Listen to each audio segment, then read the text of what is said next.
আসসালামু আলাইকুম। সবাই ভালো আছেন? আলহামদুলিল্লাহ, আলহামদুলিল্লাহি রাব্বিল আলামিন। আসসালাতু ওয়াসসালামু আলা সাইয়্যিদিল মুরসালিন ওয়া আলা আলিহি ওয়া সাহবিহি আজমাইন।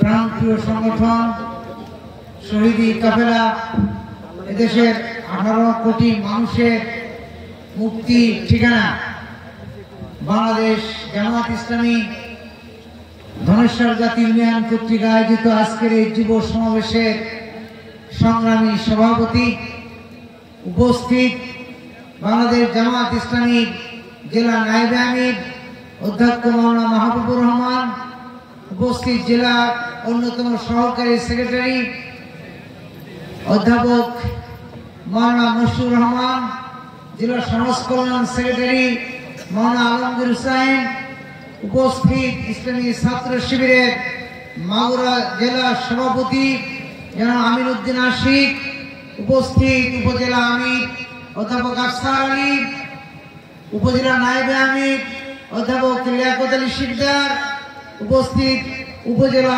সেক্রেটারি মাস্টার শাহিনুর রহমান সহ উপস্থিত নেতৃবৃন্দ এবং আমার একান্ত প্রিয় ধনেশ্বর জাতিবাসী, আজকে যাদের আয়োজনে এই সমাবেশ যুবকদের নিয়ে, যুবকরাই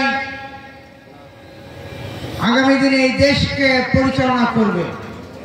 আমাদের আমিরে জামাত বলেছেন যে তরুণ ছাত্র জনতার মাধ্যমে আমরা যে নতুন বাংলাদেশ পেয়েছি, এই বাংলাদেশকে নেতৃত্ব দেবে এদেশের যুবকেরাই, তরুণেরাই। আমরা সেই তরুণ এবং যুবকদের নিয়ে আজকের এই প্রোগ্রাম। যুবকদের উদ্দেশ্যে আমি একটি কথা বলতে চাই।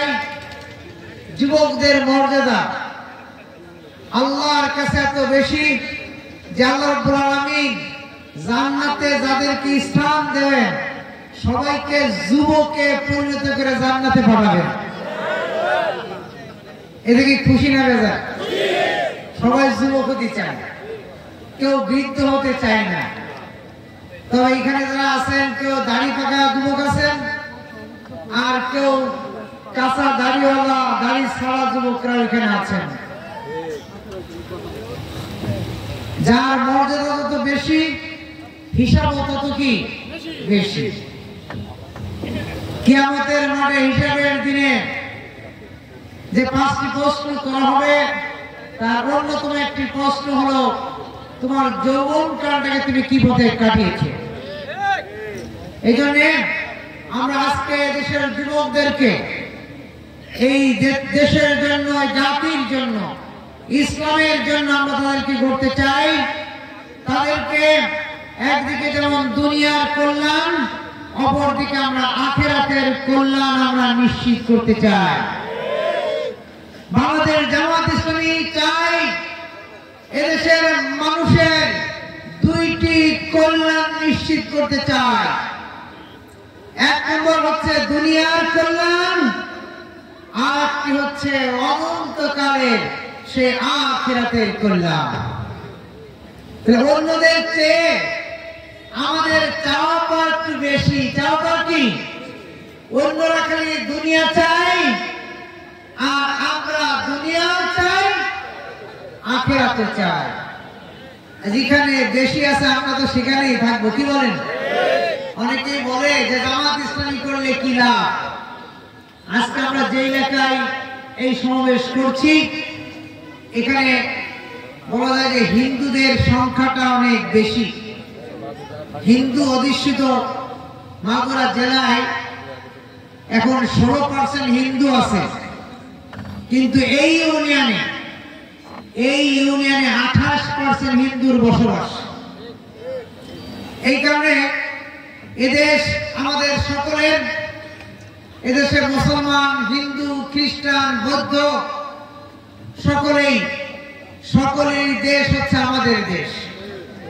এই জন্য আমরা বলেছি, ভালো করে শুনে রাখুন যে এ দেশ আমাদের সবার। এখানে কে কোন ধর্মের সেটা আমাদের দেখার বিষয় নয়। কিন্তু হিন্দুরা অনেকে মনে করেন যে তারা নিজেদেরকে একটু ছোট মনে করেন, সংখ্যাগরিষ্ঠ। এই জন্য কি বলেন তারা? সংখ্যালঘু বলেন। কি বলেন? আমরা সংখ্যালঘু বলে কাউকে ছোট করতে কি চাই? আমি হিন্দু ভাইদেরকে বলতে চাই, আমাদের আমিরে জামাত বলেছেন যে আমরা সকলেই বাংলাদেশী। আমাদের সকলের কি পরিচয়? আমরা সকলেই বাংলাদেশী। কেন? এই দেশে আমার জন্ম, এই দেশে আমাদের নারী পিতা রয়েছে। অতএব এই দেশের প্রতি ভালোবাসা, এই দেশের জন্য কল্যাণ করা, যা কিছু করা আমরা এখানে থেকেই আমরা করব। অনেকেই মনে করেন যে হিন্দুদের আসল ঠিকানা মনে হয় ভারত। আসল ঠিকানা কি? হ্যাঁ, ভারত। তাদের অনেক আত্মীয় স্বজন থাকতে পারে, যেহেতু সেখানে তাদের সংখ্যাটা কি। কিন্তু পৃথিবীর ইতিহাস, পৃথিবীর মানচিত্রে একটি হিন্দু রাষ্ট্র আছে, সেই দেশটাকে অনেকে হিন্দু রাষ্ট্র বলে না, সবাই ভারতকে হিন্দু রাষ্ট্র বলে। সে দেশের নাম কি? নেপাল। নেপাল হচ্ছে পৃথিবীতে একটি হিন্দু রাষ্ট্র। সেই দেশেও আমাদের এই দেশের আত্মীয়স্বজনদের, এদের আত্মীয়স্বজন সংখ্যা তো কম আছে। কিন্তু ভারত প্রতিবেশী হওয়ার কারণে, যোগাযোগ ব্যবস্থা ভালোর কারণে তাদের সাথে ভালো আছে। কিন্তু তাদের মাঝে যারা এই দেশকে নিজের দেশ মনে করে, তারা কিন্তু 5ই আগস্টের পরে পালিয়ে যায় না। গেছে কি পালিয়ে?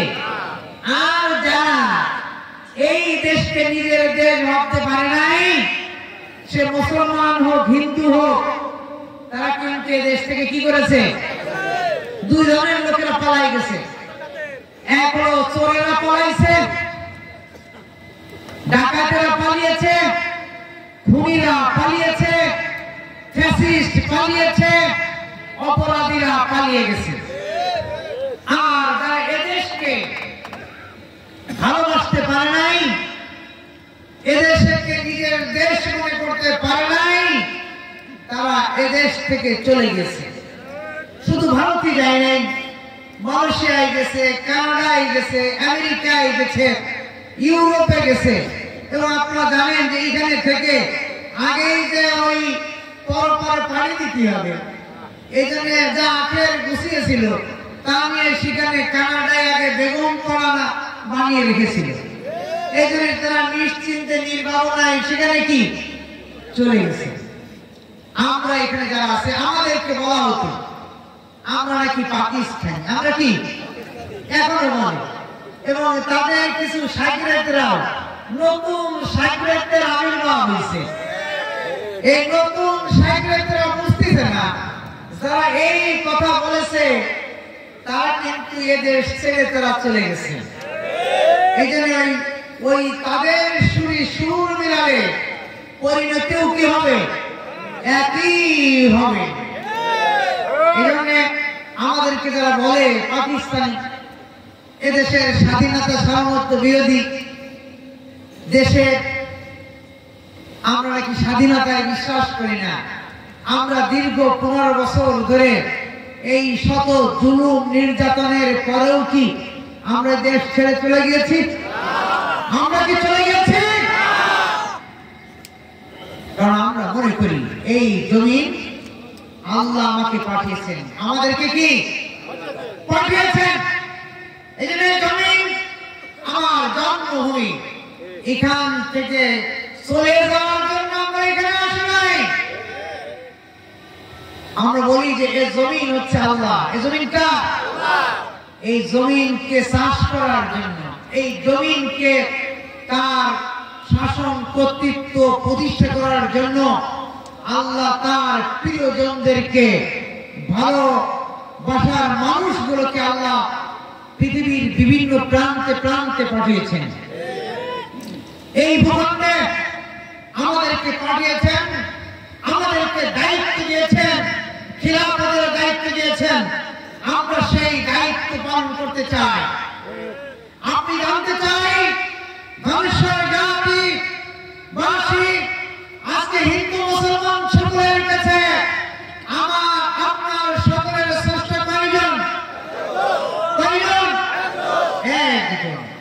যাকে আমরা আল্লাহ বলি, আপনারা তাকে একজন স্রষ্টা বলেন, সকল ঈশ্বর বলেন, যে নামেই ডাকেন না কেন আমরা আমাদের স্রষ্টা সবাই কি একজন। আমরা পৃথিবীর সকল মানুষ একই আদম হাওয়া আলাইহিস সালাম থেকে সৃষ্টি।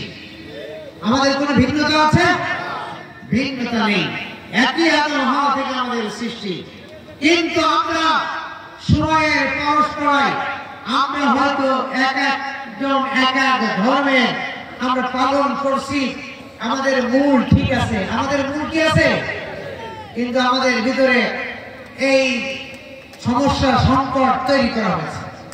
আমাদের বুঝ অনুযায়ী আমরা আলাদা হয়ে গেছি। আমরা দেখেন আমাদের মুসলমানরা আমরা বলছি আমাদের কিবলা এক, আল্লাহ এক, রাসূল এক, কুরআন এক, দ্বীন এক। তারপর থাকার পর কি আমরা সকল মুসলমান কি ঐক্যবদ্ধ থাকতে পারছি? নানা মতে নানা ভাবে আমরা বিভক্ত হয়ে গেছি। আমাদের ইসলাম আমাদেরকে বলে যে আমাদেরকে ঐক্যবদ্ধ থাকতে হবে। যারা এক আল্লাহে বিশ্বাসী, যারা এক কুরআনে বিশ্বাসী, যারা নবীর উম্মত, তাদেরকে বিচ্ছিন্ন থাকা যাবে না, তাদেরকে ঐক্যবদ্ধ থাকতে হবে। এজন্য আমাদের দাওয়াত, মুসলমানদের কাছে দাওয়াত হচ্ছে সকল মুসলমান ভাই ভাই আমাদেরকে ঐক্যবদ্ধ থাকতে হবে। হিন্দুদের কাছে আমাদের দাওয়াত, আমরা একই আদম হাওয়ার সৃষ্টি, আমরা এক ইনসান মানুষ, আমাদের ভেদাভেদ না, আমরা একই ভাবে আমরা থাকবো। আমরা বলি এই দেশ আমার আপনার সকলের, এই দেশটাকে আমরা সকলে মিলে মিশে আমরা বসবাস করতে চাই। এই জন্য আমরা বলছি জামাত ইসলামীর চাওয়া কি, আমরা একটি সম্প্রীতির বাংলাদেশ গড়তে চাই, আমরা একটি মানবিক বাংলাদেশ গড়তে চাই, আমরা একটি কল্যাণকর রাষ্ট্র বানাতে চাই, আমরা একটি সুখী সমৃদ্ধশালী একটি শ্রেষ্ঠ আদর্শ মডেল রাষ্ট্র আমরা বানাতে চাই।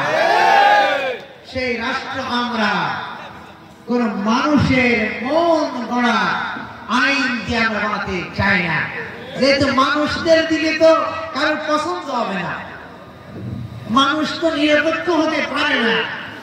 এই জন্য আমরা কার বিধান দিয়ে, কার আইন দিয়ে, কার তৈরি করা রীতি দিয়ে আমাদের এই দেশকে আমরা ঐক্যবদ্ধ হয়ে, আমরা সম্মিলিত হয়ে আমরা সবাই মিলে গড়তে চাই। কার আইন দিয়ে? আমার আপনার স্রষ্টা আল্লাহর আইন দিয়ে আমরা আমাদের এই প্রিয় জন্মভূমি মাতৃভূমি বাংলাদেশকে আমরা পরিচালনা করতে চাই। আমি ধর্ষণ জাতিবাসীকে জানতে চাই, আপনাকে আমাদের সে আল্লাহ সেই স্রষ্টা আইন দিয়ে কি এই দেশ পরিচালনা করার জন্য কি রাজি আছেন? হাত তুলে দেখান। আল্লাহ আপনাদেরকে কবুল করুন। আপনাদেরকে এই জন্য আমি স্বাগত জানাচ্ছি তাকবীর দিয়ে, নারায়ে তাকবীর।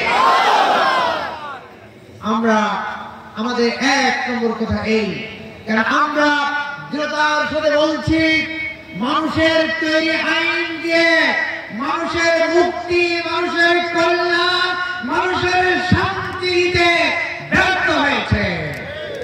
এই জন্য ঘুরে ফিরে সবাই সে আল্লাহর যে বিধানের কাছেই কি ফিরে আসছে। এই জন্য আমরা বলছি আমাদের স্লোগান, আমরা আল্লাহর আইন চাই, সৎ লোকের শাসন চাই, আমরা সেই আল্লাহর আইন চাই যে আল্লাহর আইন দিয়ে আমরা নামাজ পড়ি, যে আল্লাহর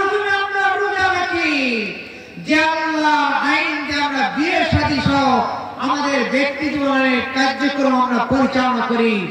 আমরা সেই আইন দিয়ে আমাদের কোর্ট কাছারি সংসদের সচিবালয় সহ গোটা দেশের কার্যক্রম আমরা চালাতে চাই। আজকে আমাদের দেশের মানুষ দুই ভাগে ভাগ হয়ে গেছে। এক ভাগ এই আল্লাহর আইন চাই, আর এক ভাগ মানুষের মন গড়া আইন দিয়ে চালাতে চায়। আমি জানতে চাই হিন্দু মুসলমান সবার কাছে মানুষের তৈরি করা আইন ভালো নাকি স্রষ্টার তৈরি করা আইন ভালো? আপনি একটা হাত তুলে আল্লাহকে দেখান যে আল্লাহর আইন ভালো, এই পক্ষে নাকি আল্লাহ আইনের পক্ষে হাত তুলেছে? আলহামদুলিল্লাহ, আলহামদুলিল্লাহ। আল্লাহর আইনের পক্ষে আপনারা সাপোর্ট দিচ্ছেন, এটা ভালো। যারা আমাদের প্রভুকে আমরা আমাদের প্রভুকে খুশি করতে চাই, আর যারা মানুষের তৈরি আইন যে চালাতে চাই, তারা মানুষের প্রভু বিভিন্ন রাষ্ট্রকে খুশি করতে চায়। এই মঞ্চে দাঁড়িয়ে আমার বন্ধুরা বলেছেন, প্রতিদ্বন্দ্বী বন্ধুরা বলেছেন যে তারা ভারতকে খুশি করতে চায়, আমেরিকাকে খুশি করতে চায়। আমরা ভারতকে খুশি করতে পারবো না বলে, আমেরিকা খুশি করতে পারবো না বলে আমরা দেশ চালাতে পারবো না বলেছেন। আমরা গোটা আসমান জমিনের মালিক, বিশ্বজাহানের মালিক। আমরা আমাদের সেই প্রভুকে আমরা কি করতে চাই? খুশি করতে চাই। আল্লাহ বলছেন সূরা ফিলে, যেটা আমি প্রায় আপনাদেরকে স্মরণ করাই, ফালিয়া কুরাইশে, সূরা কুরাইশ, ফালিয়াবুদু রাব্ব হাযাল বাইত আল্লাযী আত'আমাহুম মিন জু' ওয়া আমানাহুম মিন খাউফ। হে পৃথিবীবাসী, শুনে রাখো, যদি এই ঘরের মালিকের আইন দিয়ে তোমরা দেশ পরিচালনা করো, মেনে নাও, তোমাদের দুনিয়ার জীবনে দুইটি জিনিসের অভাব হবে না। কয়টি? আল্লাযী আত'আমাহুম মিন জু' ওয়া আমানাহুম মিন খাউফ।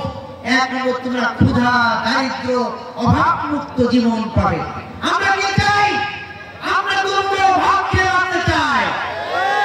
আমরা কি চাই? মৌলিক সমস্যা, খাদ্য, বস্ত্র, শিক্ষা, চিকিৎসা, পাকিস্তানের এই সমস্যাগুলোর সমাধান পেতে চাই।